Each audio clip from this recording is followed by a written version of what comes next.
Hi everyone. I want to welcome all of you that are racing in the Crow Pass Crossing for the first time, and welcome back all of you returning Crow Pass racers. This is an orientation show. We're going to talk about safety, we're going to talk about mandatory gear, and we'll give you a quick overview of the course and what to expect this year. That's me on the left. My name is Harlow Robinson. I'm the Assistant Director of the Crow Pass Crossing, and the gentleman on the right, if you don't know Matthias, you've probably received emails from him, and he is the Race Director. We are both employees of Healthy Futures. This event raises money to support the cause of empowering Alaska's youth to build the habit of physical activity. So we appreciate your support in this mission. Thank you very much. And thank you to all of our sponsors that help ensure that we put on a quality event. Let's talk first about safety. This is an event that requires a great deal of personal responsibility, and we're going to talk about that. But first, and just kind of summarize what we provide as race managers first. Again, visit www.crowpassing.com to view our detailed safety plan. There are quite a few things we can do to mitigate risks. In summary here, I'll talk about some of the key points. The Alaska Mountain Running Group is a partnership that we're grateful for.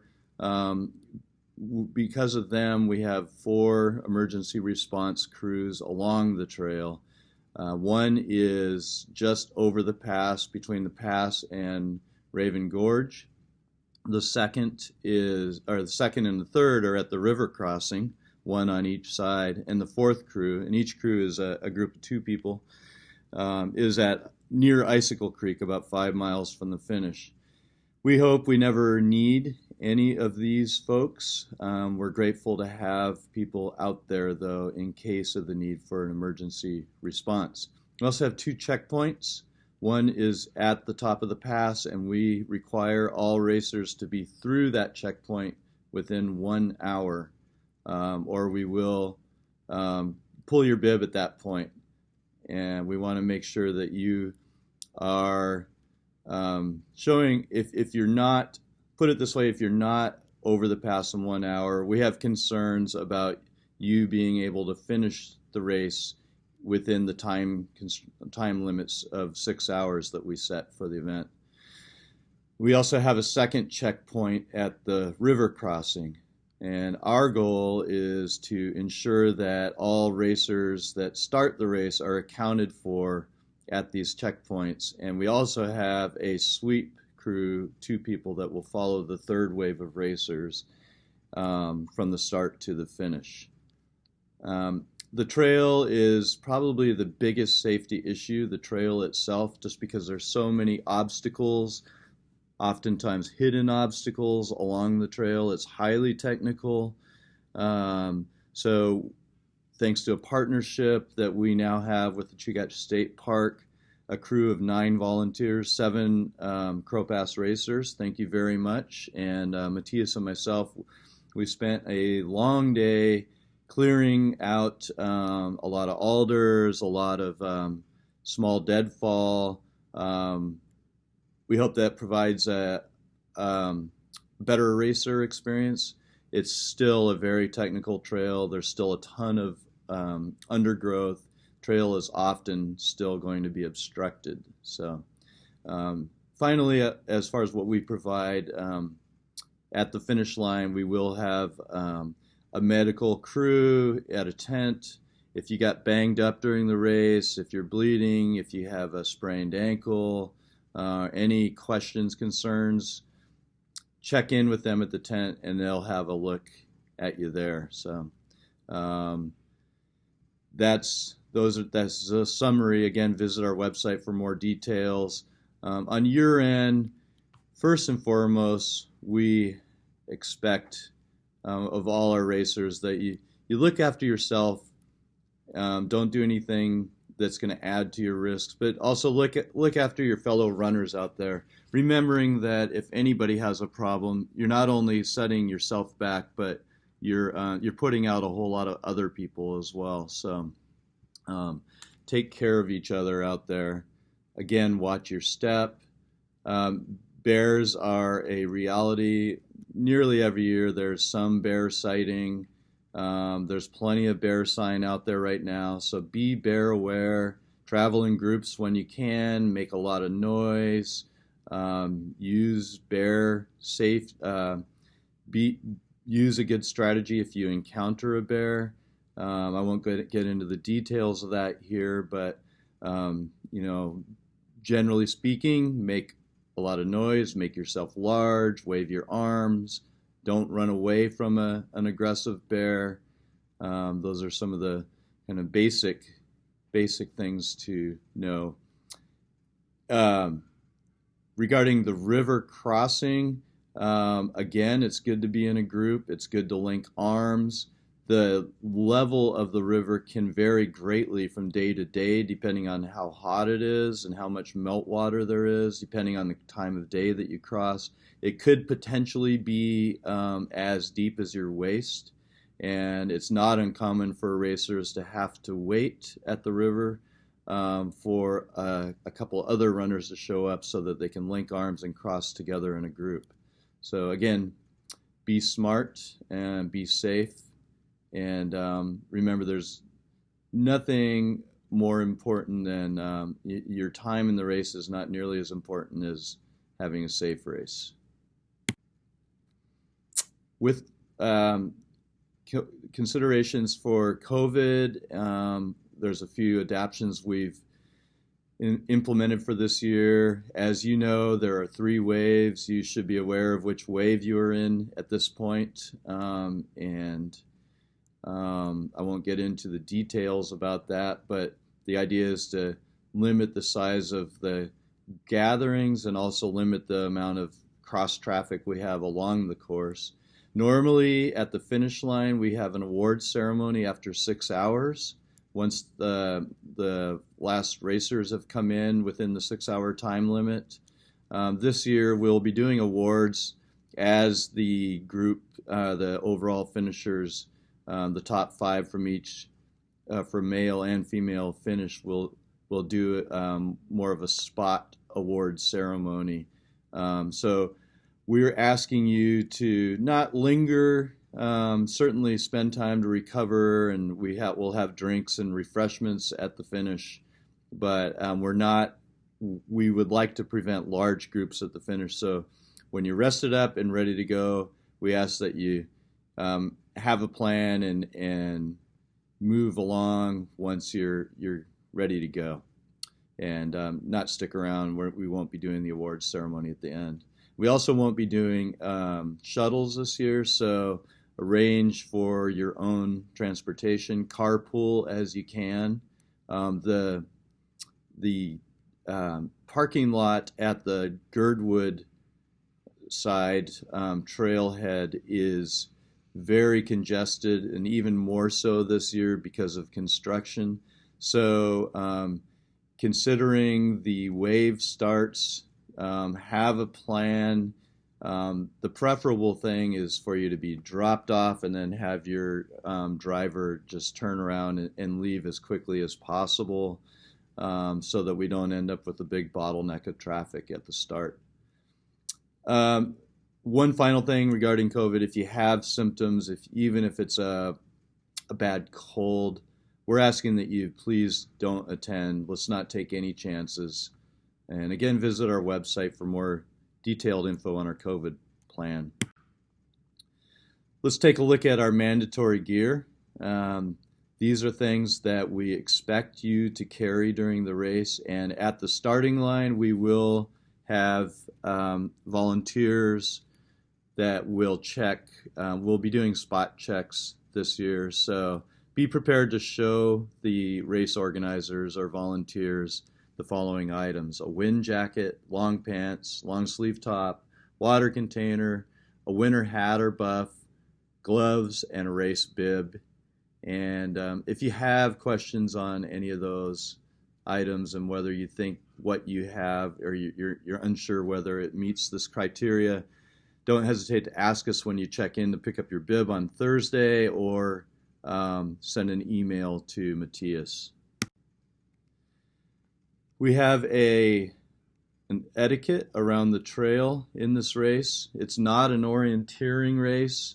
We do expect you to stay the course, use the trail when it is obvious where the trail is. There are some places where it's not always obvious, but and this is aligned with the Chugach State Park's goals of preventing human erosion. It's also in our interest of having a fair race where everyone is kind of racing with the same sets of rules. So this picture is displayed because there are places where a runner could jump out on the riverbed and run for quite a ways before rejoining the trail. If a racer is doing that and seen doing that during the race, they will be disqualified. So just remember to kind of ascribe to the rule of staying the course. As you're probably aware, most of the climbing happens in the first few miles. Being conservative is always a good strategy if you're new to the race, because after that initial climb, you can see from this profile, there's a lot of downhill. It's rugged downhill.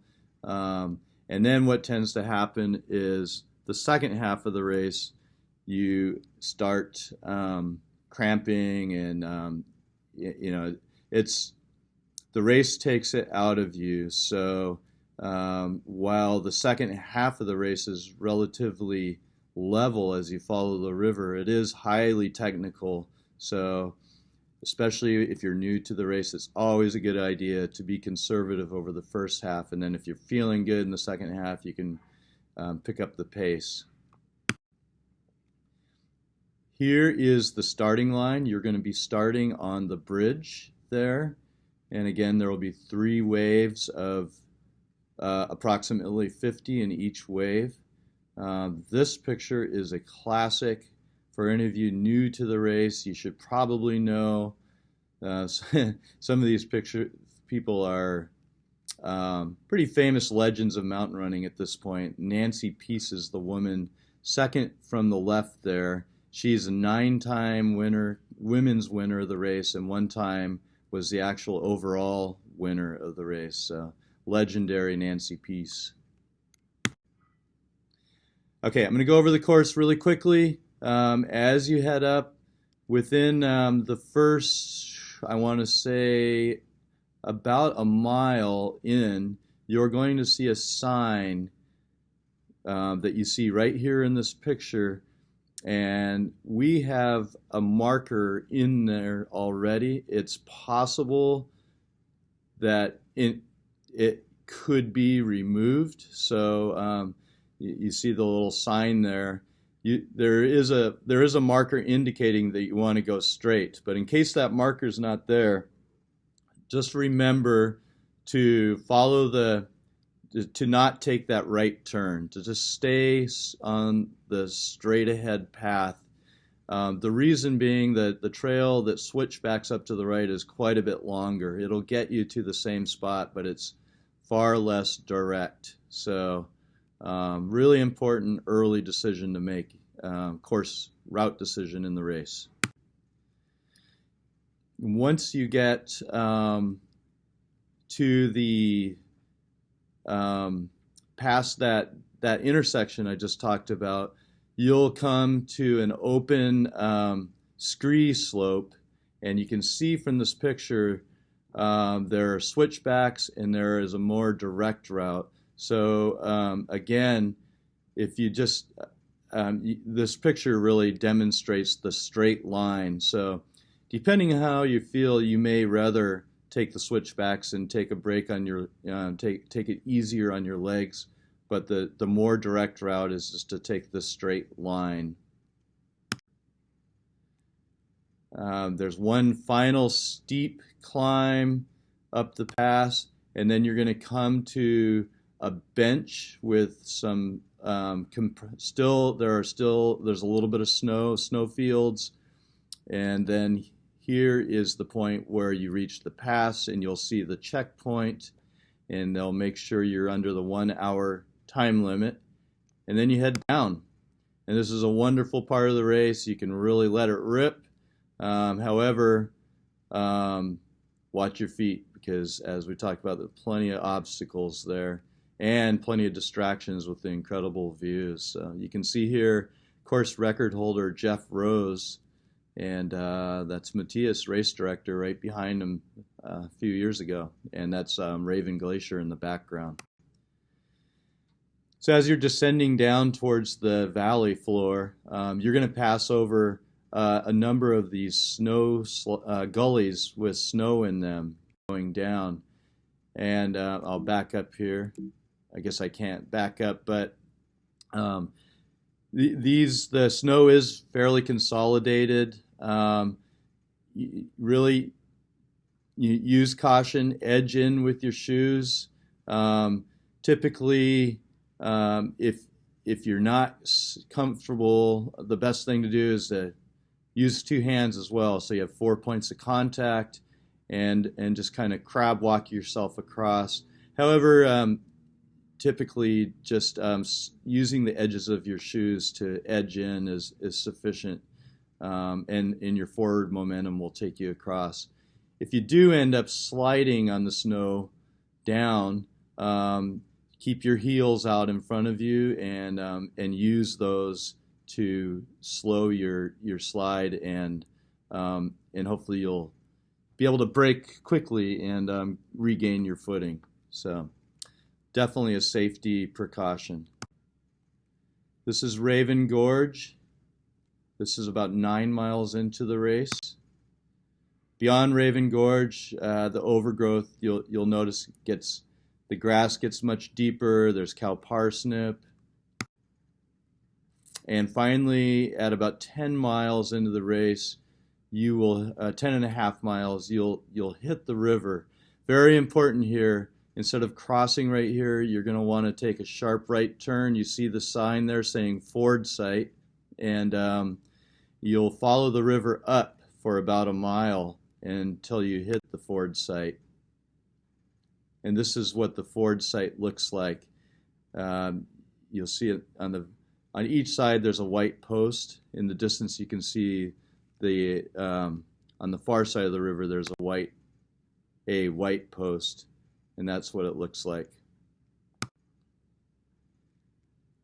And here is a typical view of what the river crossing looks like. Again, depending on the time of day and the temperature, etc., the depth of the river really varies.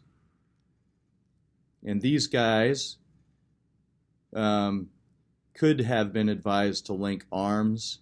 They're both experienced runners, but it's certainly smart to link arms when you're with another person. This is Thunder Gorge. This is about 10 miles from the finish. This rope no longer exists. It's narrow, but it's very swift. As you cross, face into the current and sidestep your way across. There are a lot of large rocks in the water, so just be cautious and know that it's swift. And this is a section about 8 miles from the finish that's commonly known as chutes and ladders. I just show you this so that you're prepared. Know that there are some obstacles, and there are some ladders. There are some chutes. There's some ropes to assist you. It's one of the more technical and more challenging spots in the race. And there's a point where you'll head inland a little bit, and there's a large rock slide, and you'll have to deal with a lot of round boulders, ankle spraining terrain, a lot of rocks that when you step on them, they move. So be careful. There are spots where you can see standing water, mud, small logs that you have to either choose to run through the mud or run across, balance yourself on the logs. This year is fairly dry. From what I've seen, the trail doesn't look to have a whole lot of standing water on it. Over the last few miles, I feel that the most injuries with falls happen over the last 3 miles, and it's at a time where your legs are tired.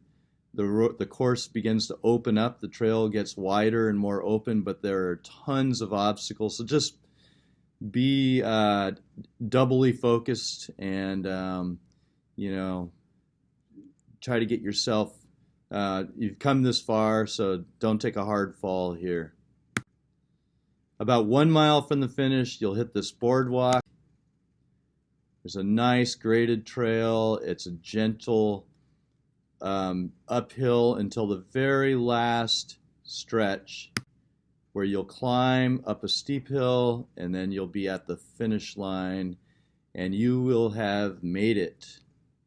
And you will feel probably a lot like my dog does here. It's an extremely demanding course. It's extremely rewarding when you finish. For those of you that finish really fast, we have trophies. For all of you, we have a Crow Pass Crossing t-shirt. This is what it looks like this year. And on the back, you'll have your name, your time, and you'll be able to wear that thing with pride no matter how long it took you. It's a great achievement. I wish all of you good luck and hope that you have a great experience. Again, if you have questions that weren't answered here and aren't able to get on our website, feel free to talk with us at the bib pickup or send Matthias an email at the address listed below. Thank you very much, and we'll see you soon.